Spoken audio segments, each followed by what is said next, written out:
आप अब बैठेंगे। आप कौन से समुदाय से आते हैं? कौन से समुदाय? नहीं है, हिंदुस्तानी हैं। तो काहे हमसे पूछ रहे हैं इस देश में अजान होगा, हनुमान चालीसा होगी नहीं होगी? हाँ, आप पढ़िए नमाज में अपना गमछा देने के लिए तैयार हूँ, हम खून भी देने के लिए तैयार हैं। आप देश की जनता को, देश के मुसलमानों को, देश के हिंदुओं को जो इस देश की अस्मिता को ठेस नहीं पहुंचाएगा उसको खून देने के लिए तैयार हैं। लेकिन आप जैसे लोग अगर इस देश में कलर भेद और रंग भेद और जाति भेद और धर्म भेद, मजहब भेद अगर आप करने का काम करेंगे, अगर देश की अस्मिता को तोड़ने का काम करेंगे, तो हम उसके खिलाफ अपनी आवाज को बुलंद करेंगे। इस देश में सभी, वही कहा गया है, जाति और मजहब के नाम पे लड़ाना बंद करिए, क्योंकि आपको अब जनता जान चुकी है, इस देश की आवाम जान चुकी है जिस तरह से अजान और हनुमान चालीसा को मुद्दा बनाया जा रहा है। अगर आप सुनिए, अगर आप महंगाई का मुद्दा दिखाते तो शायद देश की जनता को आज महंगाई पे बुलडोजर चल जाता। अगर आप रोजगार का मुद्दा दिखाते तो देश के युवाओं को रोजगार मुद्दा मिल जाता। लेकिन आप जैसे पत्रकार अपनी टीआरपी के लिए अजान और हनुमान चालीसा का मुद्दा दिखा रहे हैं। इस देश में आज हिंदुओं को जगाने के लिए बिजली काटी जा रही है। अगर भारतीय जनता पार्टी हिंदू हितैषी पार्टी है तो हिंदुओं को वो शिक्षा दे, हिंदुओं के हाथ में तलवार न दे, हिंदुओं के हाथ में भगवा फहराने के लिए मस्जिदों पे जाने के लिए वो करती है। इस देश में हिंदू अगर गरीब का बेटा पत्थर फेंकेगा और अमित शाह का बेटा बीसीसीआई का चेयरमैन अध्यक्ष होगा, अब आप माइक लगा के इस देश की जनता को तोड़ने का काम करेंगे? आखिर क्या चाहते हैं? कौन सी दुकान? आप लोगों की दुकान अब बंद हो रही है। आप लोग अपनी दुकान और झोला, जिस तरह से हमारे देश के प्रधानमंत्री ने कहा था कि मैं तो फकीर हूँ, मैं तो झोला लेके चला जाऊंगा, तो ये झोला भी आपका ये देश अब चेक करेगा। आप यूरोप गए हैं, इस देश की जनता जब आप आएंगे तो आपके झोले में भी चेक करेगा कि देश का प्रधानमंत्री हमारे देश की कौन सी संपत्ति को बेच के आया है। देश का एक ऐसा प्रधानमंत्री जो इस देश को रेल बेचा, घेल बेचा, बेल बेचा, सब चीज बेचने का काम किया, सब तेल, देश की जनता का खून भी बेचने का काम किया।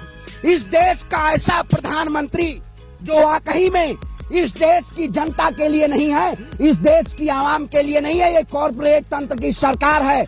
और अजान और हनुमान चालीसा का देश में मुद्दा नहीं चलेगा। देश में विकास, डेवलपमेंट, शिक्षा का मुद्दा चलेगा। और जो अजान बंद करवाने की बात करेगा उसको मैं चैलेंज देता हूं कि इस देश में अजान और हनुमान चालीसा दोनों होगी। अगर आप हमारी अस्मिता को ठेस पहुंचाएंगे तो हम आपको मुंहतोड़ जवाब देने का काम करेंगे। अजान की आवाज कम होगी? नहीं क्यों कम होगी? नहीं क्यों कम होगी? इस देश दोनों, अरे राज ठाकरे कौन होता है? राज ठाकरे हिंदुस्तान है, राज ठाकरे हिंदुस्तान है। आप क्या चोला पहन के इस देश को बेचने के लिए आप हिंदू हृदय सम्राट क्यों अपने आप को कहते हैं? बजरंग मुनि हिंदू हृदय सम्राट है, साची महाराज हिंदू हृदय सम्राट हैं। क्या किसको कह रहे हैं हिंदू हृदय सम्राट? जो कि यूपी बिहार पे भेदभाव करता था। अगर वो हिंदू हृदय सम्राट है तो क्या यूपी में? आखिरी सवाल करते हैं, बहुत बहस कर लिया, आखिरी सवाल आप दोनों से है। अगर नमाज के लिए कोई मुसलमान जगह आपसे मांगे तो आप देंगे? हम अपना घर देने को तैयार हैं और अपना गमछा भी हम तन मन धन से अपने देश की अस्मिता अखंडता को बनाए रखने के लिए तैयार हैं। भाई, हम जिस मंदिर में पूजा करते हैं उसी मंदिर में गीता भी पढ़ी जाएगी और मुसलमान अजान भी देगा। ये अजान होगी, मंदिर में अजान होगी, मंदिर में और मस्जिद में हनुमान चालीसा होगा। क्या दिक्कत है? आपके पेट में मंदिर में अजान, बिल्कुल अजान होगी मंदिर में अजान, बिल्कुल। आपके पेट में दर्द है? नहीं दर्द हो रहा है? लग रहा है कि इस देश का, हिंदू देश का मुसलमान साथ कैसे खड़ा हुआ है। जिस तरह से सुनिए, झोला पैक हो रहा है आपका। क्या इतने देर तक आपकी दुकान थी? नहीं, इतने देर तक तो वही चीज है।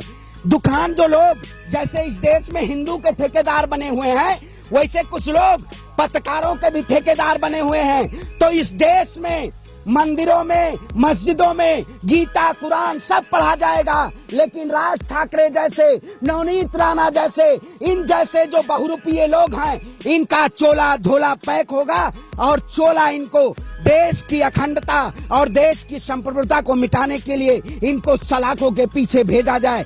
इस देश में आईपीएल हिंदुओं के ठेकेदारों का चल रहा है, हिंदू आईपीएल प्रीमियर लीग। जिसमें योगी आदित्यनाथ एक तरफ राज ठाकरे, एक तरफ अमित शाह, एक तरफ देश के प्रधानमंत्री यूरोप चले गए। आखिर इस देश में जब कोरोना संकट आता है, कोयला संकट आता है, तब देश के प्रधानमंत्री यूरोप चले जाते हैं। जब देश में ऑक्सीजन का संकट आता है, तब प्रधानमंत्री जी ब्रिटेन चले जाने। अजान भी होगी, बिल्कुल अजान। अरे कैसे, आवाज बंद सुनिए, कैसे राज ठाकरे बंद करवाएंगे? ये हिंदू मुसलमान के नाम पे इस देश में जो राजनीतिक सियासत कर रहे हैं, इन लोगों की अब दुकान बंद होगी। ये हम बंद कराएंगे।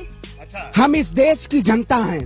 जो लोग हिंदू मुसलमान के नाम पे, जो लोग इस देश में नफरत फैलाने का काम करेंगे, हम वही लोग हैं।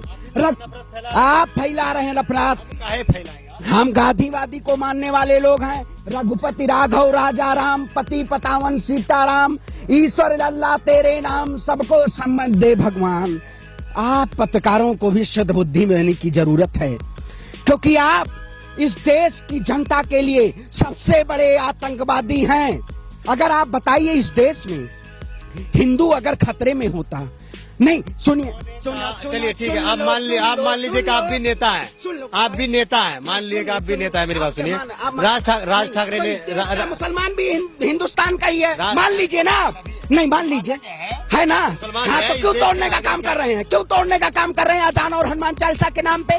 राज ठाकरे नहीं, राज ठाकरे को मैं चुनौती दे दिया हूँ भाई, कि अगर आप लाउड स्पीकर उतरवाएंगे तो हम लाउड स्पीकर मस्जिदों पे लगाने का काम करेंगे। और इस देश में अजान भी तेज से होगी, हनुमान चालीसा भी तेज से होगी। लेकिन ये जो नफरती और चिंटू जो लोग बैठे हुए हैं, ये अपराधनाथ के शासनकाल में जिस तरह से इस देश के लोकतंत्र को ये भारतीय जनता पार्टी, नारंगी, संघी, बजरंगी, इन जैसे लोग इस देश की अस्मिता को तोड़ने का काम कर रहे हैं। और कुछ पत्रकार भी हैं जो आतंकवादी का रूप धारण किए हुए हैं, आतंकवादी का चोला पहने हुए हैं कुछ पत्रकार, क्योंकि उनको इस देश में प्यार, अमन, चैन नहीं दिखाई दे रहा है। ईद का त्योहार है, हम तो भाई आज जमा मस्जिद से भी निकलेंगे, हम तो ईद भी मनाएंगे, रामनवमी भी मनाएंगे। लेकिन ये दुकान, इन जैसे शासनकाल में बैठे हुए राज ठाकरे जैसे लोग, नवनीत राणा जैसे लोग, साध्वी प्रज्ञा जैसे लोग, साक्षी महाराज जैसे लोग, बजरंग मुनि जैसे लोग, जो ये भगवा पहन के इस देश में चोला पहन के तांडव करने का काम कर रहे हैं, इनकी दुकान बंद करवाने का आप समय कर रहे हैं राज ठाकरे को। चैलेंज कर रहा हूँ राज ठाकरे को। मैंने बहुत पहले चैलेंज कर दिया है कि राज ठाकरे, अगर आप लाउड स्पीकर उतरवाएंगे तो हम लाउड स्पीकर लगाने का काम करेंगे। अगर आप अजान बंद करवाएंगे तो हम अजान लगवाने का काम करेंगे। लेकिन ये शायद सरकार महंगाई पे बात नहीं करेगी, ये सरकार देश में शिक्षा पे बात नहीं करेगी, ये सरकार देश में स्वास्थ्य पे बात नहीं करेगी। भारतीय जनता पार्टी इस देश की अस्मिता को ठेस में पहुंचाना चाहती है। लेकिन पत्रकार महोदय, मैं आपको बता, लोग हैं हिंदू के दुश्मन, हैं? सबसे बड़ा हिंदू का दुश्मन, सबसे लोग हैं, सबसे बड़ा हिंदुओं का दुश्मन, जो हिंदू हितैषी कहते हैं, सबसे बड़े हिंदुओं के दुश्मन वही हैं। भारतीय जनता, मुसलमान के समर्थन में बात करेंगे आप। भारतीय जनता पार्टी इस देश में नफरत के नाम पे हिंदू मुसलमान करवा के इस देश की जनता को गुमराह करके अपनी सत्ता की रोटी सेकना चाहती है। लेकिन हम इस देश की जनता के लिए हमेशा खड़े हैं और सच्चाई के लिए हिंदू, मुसलमान, सिख, ईसाई सबकी एक। आपने बोला कि अगर अजान को बंद किया जाएगा तो हम अजान को चालू करेंगे, ये सरवन पांडे ने कहा है। आप बंद करवाएंगे अजान? नहीं, राज ठाकरे कह रहे हैं, राज ठाकरे कह रहे हैं। कौन है राज ठाकरे है ना, मुंबई के हैं। इस देश में नहीं बंद होगा। अगर आप माइक अपना बंद कर लीजिए, ये जो भोंपू लेके चल रहे हैं इसको रख दीजिए अपनी दुकान में। आप जैसे लोग, आप सच्चे हिंदू हैं? सच्चे हिंदू सर्टिफिकेट देने आए हो क्या? नहीं, हम पूछ रहे हैं, सर्टिफिकेट दे रहे हो? आप सच्चे हिंदू क्या होता है? सच्चा हिंदू क्या हो? अजान, राज ठाकरे कह रहे हैं कि अजान बंद करवाएंगे। राज ठाकरे से कहो अजान बंद नहीं होगा तो हम फुल साउंड में हनुमान चालीसा पढ़ेंगे। राज ठाकरे से कहो, ये वही है ना जो उत्तर प्रदेश वालों को भैया, यूपी वालों को बाबू कहता था। अरे आ कैसे गया ये दलाल, कहाँ से आ गया उत्तर प्रदेश में? उसको भगाओ। उत्तर प्रदेश का मुंबई में बोल रहे हैं। मुंबई में वो एक चीज मैं बता दूं आपको, पहले सुनिए। सच्चा हिंदू क्या होता है? सर्टिफिकेट जो दे रहे हो तो क्या होता है सच्चा हिंदू, बताओ तो। और जो इंसानियत की बात करो वो क्या होता है? आतंकवादी? नहीं वो नहीं ऐसे कैसे, तो भाई हम तो, और जो 100% सभी लोगों को माने वो हिंदू नहीं है क्या? जो हिंदू मुसलमान सिख ईसाई सबको माने वो हिंदू नहीं है क्या? अगर मान लो कल मैं मस्जिद के बाहर अपने मुसलमान भाइयों से करे मिलूं, ईद मनाऊं, अपने हिंदू भाइयों के साथ मस्जिद के बाद पानी की व्यवस्था कराऊं, तो क्या मैं हिंदू हूं या नहीं? ये सरकार कब से तय करने लगी? लास्ट डेट 3 मई को दिया है राज ठाकरे ने। धमकी देने आए हो कि बताने आए हो? पहले ये बताओ, ये क्या है? कहाँ धमकी दे रहे, हम जो वो बोले हैं हम बता रहे हैं। हाँ तो उनकी भाषा में न बताओ, उनकी भाषा में बताओ कि अगर वो सामने दिख जाए तो पब्लिक मालूम दौड़ा ले, और आपका भोपू भी ना दौड़ा ले। और दूसरी बात ये है, जो मैंने जहाँ तक सुना, आजान और आरती इस देश की परंपरा है, जो भी इसके खिलाफ जाएगा उसको विरोध का भी सामना करना पड़ेगा और सरकार भी गंवानी पड़ेगी। हम धर्म के मसले में किसी भी सरकार का इंटरफेरेंस नहीं मानेंगे। धर्म चलाने के लिए मौलाना पंडित बैठे हैं, मुख्यमंत्री प्रधानमंत्री तय ना करेंगे क्या होगा, बस हम तय करेंगे कि इस देश में क्या होगा। ये देश हमारा है और देश की पुलिस हम लोग का साथ दे, बराबरी का।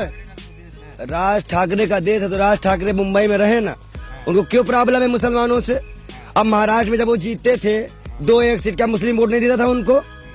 सबसे बड़ी बात ये है, और वो हिंदू मुसलमान का ये राइट कहां से आ गया कि हिंदू हो गया, मुसलमान हो गया, सिख हो गया? आप बताइए पंजाब में क्या कहेंगे आप जब हिंदुओं को मारा गया? कहां गई भाजपा, कहां गई आम आदमी पार्टी? ये दलालों को आप ठेकेदारी संभाल देते हैं, तो मत संभालिए। जो धमकी दे रहे हैं ना ये सब,